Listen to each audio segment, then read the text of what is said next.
I was just 6 when Mom passed away. My memories of her are like whispers, soft and fleeting. I remember her gentle touch and her warm smile. They said she was the kindest soul. But after she was gone, the warmth in our house faded like the last light of dusk. Dad didn't take long to fill the void she left. Enter Helen, my stepmother, with her sharp eyes and a smile that never quite reached them. She was like a winter chill, creeping into every corner of our lives. To Dad, she was sweetness personified, always the doting wife. But the moment we were alone, her mask would drop. "Listen here, Emily," she'd hiss, her voice slicing through the silence. "Don't think for a second that you're anything more than a burden. Your father might not see it, but I do. You're just excess baggage, a reminder of a past best forgotten." Her words stung, but I learned to keep my tears hidden. I couldn't let her see how deep her words cut. A year flew by, and the family dynamic shifted even more. Helen gave birth to Lily, and overnight, I became invisible. Dad, caught up in the joy of a new daughter, unwittingly handed the reins of my life over to Helen. It was like handing a fox the keys to the henhouse. She relished in making my life a living nightmare. Dad was hardly around, always buried in work or too tired to notice the tension. On the rare occasions he was present, Helen played the part of the perfect wife and mother, and I was just the ghost in the background. So, I learned to live in the shadows, my voice a mere echo in the vast emptiness of what used to be a home. Helen's reign was undisputed, her words the final say in a house that had once known the gentle guidance of my mother. And as the days turned to years, I found myself wondering if the warmth of a family was just a distant dream, forever out of reach in the cold reality I existed in. Living with Helen was like walking through a minefield, never knowing when the next explosion would occur. Meal times were a particular kind of torture. She knew exactly which dishes made my stomach turn, yet those were the ones she'd serve me, her eyes glinting with malice as she'd set the plate down. "Here, Emily, your dinner. Eat up, we can't have you wasting away," she'd say, a twisted smile on her lips as she served me the very things she knew I despised. I'd sit there, the smell alone enough to make me nauseous. The few times I mustered the courage to push the plate away, Helen's theatrics would come into play. "John, look at her. Your daughter is turning into a princess, too good for the food I slaved over. What are we going to do with her?" she'd wail to my father, painting herself as the victim. Dad, ever the peacemaker, would sigh. "Emily, can't you just eat what's given to you? Your stepmother works hard to prepare these meals." But it wasn't just the food. Helen's cruelty extended to how I was presented to the world. My clothes were either a hodgepodge of mismatched colors and patterns or hand-me-downs so worn they were threadbare. I'd step out looking more like a scarecrow or a parrot, drawing snickers and sideways glances from my peers. "Emily, why do you dress like that? You look weird," the kids at school would jeer. I'd swallow the lump in my throat, my cheeks burning with shame. "It's all I have," I'd mumble, wishing I could just disappear. Back at home, Lily lived a starkly different life. She was the golden child, the center of Helen and Dad's world. Her wardrobe was a collection of the prettiest dresses, her meals always her favorites. She grew up with the world at her feet, and it showed in her attitude. Spoiled and petulant, she'd throw tantrums if things didn't go her way, and Helen would rush to soothe her, blaming me for her outbursts. "Emily, look what you did. You upset your sister," Helen would scold, even if I hadn't done a thing. And if Lily ever got caught doing something wrong, somehow, it would be twisted to be my fault. "Emily, I can't believe you'd do this," Dad would say, disappointment in his eyes, as Helen spun her tales, painting me as the instigator and Lily as the innocent. But despite the pain, the unfairness of it all, a small part of me held on to hope. Hope that one day, things would change. That one day, Dad would see through Helen's lies. That one day, I'd be able to leave this all behind and find a place where I belonged, a place where I was more than just the unwanted stepdaughter, more than just the shadow in the background of Lily's perfect life. Life under Helen's roof was a daily grind, a test of endurance. But amidst the gloom, a flicker of light appeared, so unexpected it almost felt like a dream. It happened one ordinary evening, the kind that usually passed in silence or with Helen's sharp words cutting through the air. I was in my room, lost in my books, the only escape I had from the dreariness of my existence, when Dad's voice broke through the quiet. "Emily, come down here. We need to talk," he called, his tone more serious than usual. Curiosity piqued, I hesitated for a moment, wondering what I might have done wrong this time. As I made my way downstairs, I found Dad sitting at the kitchen table with a stack of papers in front of him. Helen was there too, her eyes wary, a frown creasing her forehead. "What's going on?" I asked, trying to keep my voice steady. Dad cleared his throat, his eyes meeting mine. "Emily, I've been thinking. It's about time we discussed your future. You're graduating soon, and..." Helen cut in, her voice sharp. "Yes, Emily. Your father thinks it's time you stood on your own 2 feet. Isn't that right, John?" But Dad shook his head, silencing her with a look. "What I'm trying to say is, your mother, God rest her soul, she left something for you. For your education. It's enough to get you through college." I stood there, stunned, the words barely sinking in. "College? You mean, I can go to college?" Helen scoffed. "Oh, now she's interested. Thought you'd be too busy feeling sorry for yourself to care about your future." Dad's gaze hardened. "Enough, Helen. This isn't about you. Emily, your mother wanted this for you. She set aside this money before she passed. It's yours, and I think it's what she would have wanted." The room spun around me. College. A chance to escape, to build a life away from the cold stares and harsh words. I felt a lump in my throat, a mix of gratitude and an overwhelming sense of what this meant. "Thank you, Dad. I don't know what to say," I managed, my voice barely above a whisper. Helen snorted. "Well, don't get too excited. It's not a free ride. You'll have to work hard, prove that you're not just wasting your mother's hard-earned money." But her words, usually so cutting, couldn't pierce the bubble of hope that had formed around me. For the first time in what felt like forever, I saw a path forward, a way out. The following weeks were a blur of applications, forms, and preparations. Helen's barbs continued, but they bounced off me, unable to puncture the shield of determination I had built. I was going to college, stepping into a future that was mine to shape. And as I packed my bags, ready to leave the house that had never truly felt like home, I looked back, not with sadness, but with a sense of closure. This was more than just leaving, it was the first step toward finding myself, toward healing the wounds of the past and building a life where I was more than just the unwanted stepdaughter, more than just a shadow in a cold, unloving home. Helen watched me with a smirk as I headed for the door. "Don't think this is the end, Emily. Life's not that kind. You'll learn soon enough." I met her gaze, my resolve unshaken. "Maybe. But at least I'll be learning, growing, and most importantly, living on my terms." With those final words, I stepped out, the weight of the past lifting with each step I took. The future was uncertain, daunting even, but it was mine, and that was all that mattered. Leaving home for college was like taking a deep breath after years underwater. I was off to study law in a city miles away from the stifling walls of my past. I couldn't help but feel a mix of excitement and relief as the bus pulled away, the familiar sights fading into the distance.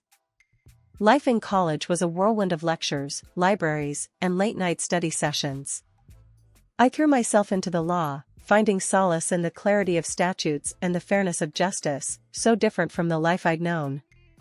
Holidays would come, and I'd send my wishes back home, but the silence that returned was deafening.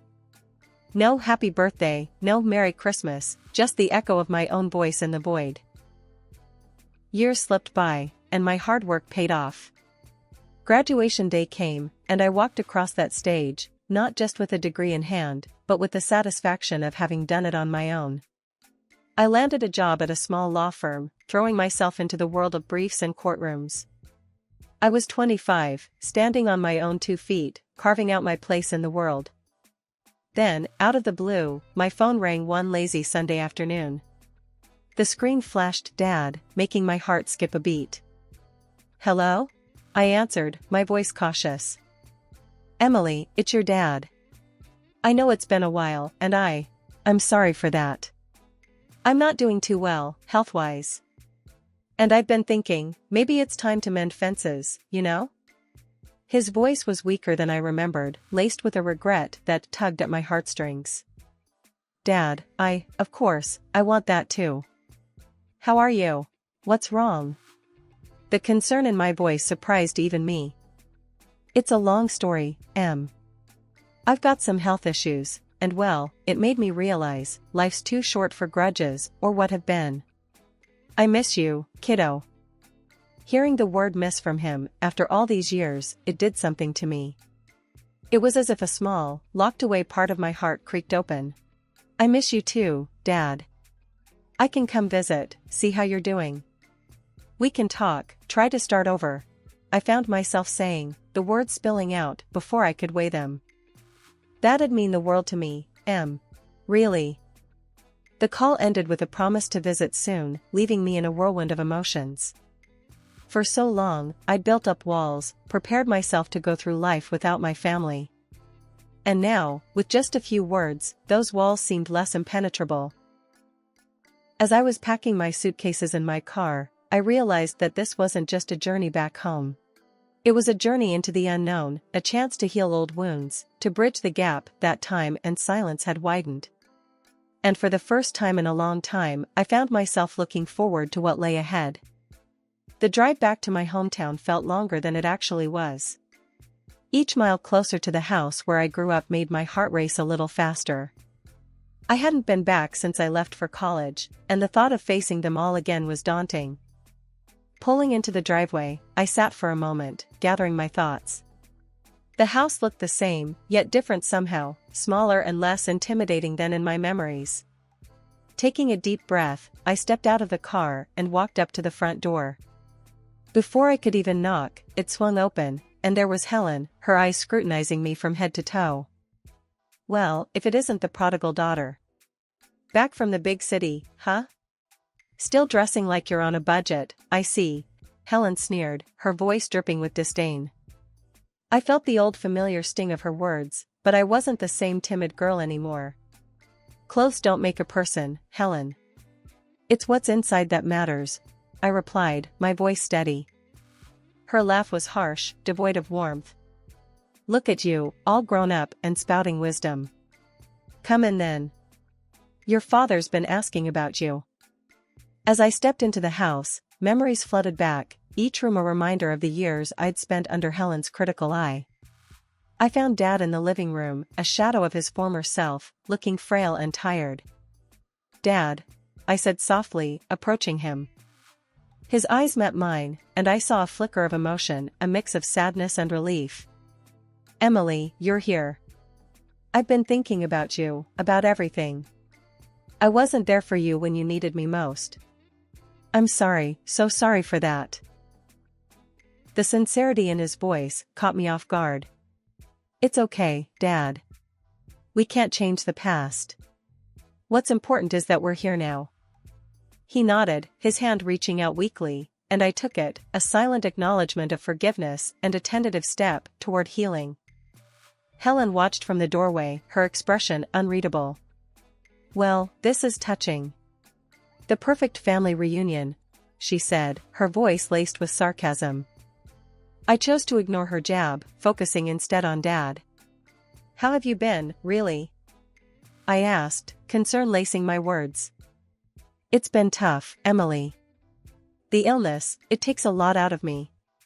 But having you here, it means more than you know," he replied, his voice weak but genuine.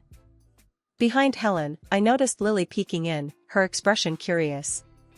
She was no longer the little girl I remembered, but an 18-year-old young woman, looking unsure of where she fit into this unexpected family gathering. "Lily, come here. It's been a long time," I said, offering her a small smile. She hesitated for a moment before stepping forward. "Hi, Emily. You look different, she said, her tone cautious, but not unkind. Different good, I hope, I replied, trying to break the ice. She gave a small, uncertain smile. Yeah, different good. The conversation was awkward, the years of distance and Helen's influence hanging heavily between us. But it was a start, a small crack in the wall that had separated us for so long. In the days that followed, I found a small apartment nearby and settled into a routine of visiting Dad, trying to make up for lost time. Our talks were sometimes painful, often healing, a mix of regret and rediscovery. Helen's presence was a constant challenge, her remarks a reminder of the past. But the change in Dad, the softening of Lily, it gave me hope that maybe, just maybe, we could find a way to be a family again, flawed and fractured, but together in our own way. Life in my hometown was settling into a rhythm, a delicate balance between the past and the present. Dad's health was a constant worry, but our newfound bond brought a sense of peace that had been missing for years. However, the calm was soon to be disrupted in a way I never anticipated. One evening, as I was leaving Dad's house, Helen cornered me in the hallway, her eyes glinting with an unfamiliar intensity. Emily, your father wants to talk about something important. Something about his will. You should be there, she said, her voice low and urgent. Surprised by her seriousness, I nodded. Okay, Helen. Let's see what Dad has to say. We gathered in the living room, the air thick with anticipation. Dad looked more somber than usual, a stack of papers on the table in front of him. Lily sat quietly, her eyes darting between Dad and me. Emily, Lily, I've been doing a lot of thinking. Life's thrown us some curveballs, and it's made me realize how important it is to put things in order. Dad began, his voice steady but strained. Helen interjected, her tone sharp. John, just get to the point. What are you trying to say? Dad took a deep breath. I've decided to revise my will. Emily, I've not been fair to you, not for a long time. I want to make it right. I'm leaving you a portion of my estate, $300,000. It's what your mother would have wanted. The room went silent, the weight of his words hanging in the air. Helen's face turned a shade paler, her lips pressed into a thin line. You can't be serious, John. Emily's been gone for years, and now she just waltzes back in and you're giving her part of our family's estate? What about Lily? Helen's voice was sharp, her words slicing through the tension. Dad remained firm. It's my decision, Helen. Emily is my daughter, and she deserves this. It's long overdue. I was speechless, the emotions swirling inside me too complex to untangle. Gratitude, guilt, and a sense of vindication all mixed together. Lily finally spoke up, her voice small but clear. Dad, it's your choice. I just want us to be a family again. That's more important than any will. Helen shot her a withering look, but said nothing. The tide had shifted, the dynamics of our family changing in ways I never imagined. Weeks turned into a tentative dance of civility in the house. I'd drop by often, each visit less tense than the last, almost normal. Helen, to my surprise, was behaving decently, her usual sharp tongue seemingly dulled. One sunny afternoon, as I was leaving Dad's place, Helen approached me, a hint of unease in her eyes. Emily, I hate to ask, but can I borrow your car? Mine's broken down, and I have an important errand. I wouldn't bother you otherwise, she said, her voice almost too casual. I hesitated, the keys to my car heavy in my pocket. But seeing her seemingly genuine distress, I relented. Sure, Helen. Just be careful, all right? I said, handing her the keys. She offered a rare smile. Thank you, Emily. You're a lifesaver. I left by taxi, a nagging unease in the pit of my stomach. The next day, I returned to pick up my car, expecting to find it parked outside. But the space was empty. Confusion turned to concern as I hurried inside. Helen, where's my car? It's not outside, I asked, trying to keep my voice calm. She looked up from her magazine, her expression one of confusion. What do you mean? It should be right out front. You gave me the keys, remember? Dad, seated at the table, chimed in, his brow furrowed. Lily took the car out early this morning. Didn't she tell you, Helen? Helen's face went pale. No, she didn't. Why would she take your car, Emily? She knows it's not hers to use. Before I could respond, my phone rang, the sound slicing through the tension. It was the local police. My heart sank as the officer on the line explained that my car had been involved in an accident. Lily was driving, and the brakes had failed. She was in the hospital. The room spun as I relayed the news. Helen let out a gasp, clutching her chest as she staggered, then collapsed into a chair. Oh God, what have I done? She murmured, her voice barely a whisper. Dad and I exchanged a look of confusion and horror. Helen, what are you talking about? What have you done? I demanded, my voice rising with panic. When she finally composed herself, her words sent chills down my spine. I tampered with the brakes, thinking it would be you driving, not Lily. Oh God, I was so angry about the will, about everything. I never meant for Lily to get hurt. The confession hit like a punch to the gut. Disbelief, rage, and shock coursed through me as Dad called the police, his hands shaking. The room, once a place of tense reconciliation, was now a scene of betrayal and devastation. As the reality of Helen's actions sank in, the world as I knew it crumbled. The fragile peace we'd built, the family we'd tried to mend, it was all shattered by a single, unthinkable act. And as we waited for the police to arrive, the weight of what had happened, of what could have happened, was suffocating. I was torn between concern for Lily, lying in a hospital bed because of a malicious act meant for me, and the betrayal by Helen, a woman who had proven she was capable of the unimaginable. The road to healing and forgiveness had been hard enough, but now, it felt impossible. The police arrived, their arrival a stark reminder of how quickly life can spiral out of control. Helen was taken away, her face a mask of shock and disbelief. Dad and I sat in silence, the weight of her confession hanging heavy between us. I can't believe she would do something like this. To her own daughter. Dad's voice broke, the betrayal cutting him deeper than any illness ever could. I reached out, taking his hand. Dad, we need to be strong, for Lily. She needs us now more than ever. He nodded, his eyes moist with unshed tears. You're right, Emily. It's just, all these years, I never knew the person I was sharing my life with. The following days were a blur of hospital visits and legal procedures for divorce. Lily was stable, but the road to recovery was going to be long. Seeing her in that hospital bed, so fragile, so innocent, it stirred a protectiveness in me I didn't know I had. One evening, as we sat by her bedside, Lily's voice, weak but clear, broke the silence. Emily. I'm sorry. For everything. I never knew. I never thought. I squeezed her hand gently. Lily, it's not your fault. You didn't know. We're going to get through this, together. Dad, who had been a silent presence, spoke up. Both of you, you're my girls. What Helen did, it's unforgivable. But we're a family, and we're going to heal, move forward. The days turned into weeks, and slowly, life began to find a new rhythm. Helen's trial was the talk of the town, but within the walls of our home, we focused on healing, on rebuilding the broken bonds. Lily's recovery was a miracle in itself.